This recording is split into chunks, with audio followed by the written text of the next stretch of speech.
দুনিয়ায় সর্বোচ্চ শক্তি নিয়ে হামলার হুমকি ইরানের, মধ্যপ্রাচ্য আরও সংঘাতময় হয়ে ওঠার শঙ্কা।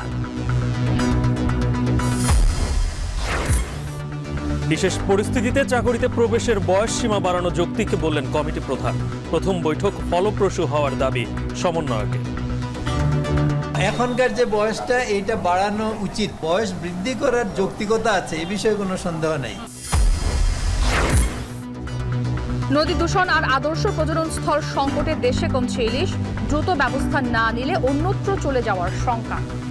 পলিউশন না কমায় তাহলে ইলিশও এক সময় প্রাচুর্যতা কমতে কমতে বিলুপ্তের পথে চলে যাবে, অথবা সে তার মাইগ্রেটরি রুট চেঞ্জ করে ফেলবে।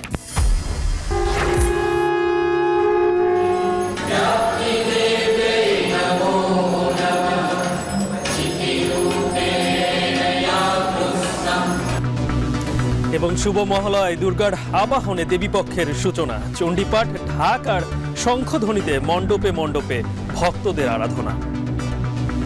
দেবীর আবাহন, এই উৎসবের মধ্যে দিয়েই দেবী আসবেন আর কটা দিন পরেই। বর্তমানে যে একটা অস্থিতিশীল পরিস্থিতি চলছে, আমরা মায়ের কাছে সেই প্রার্থনাই জানাবো যেন আমাদের দেশটা সুস্থ হয়।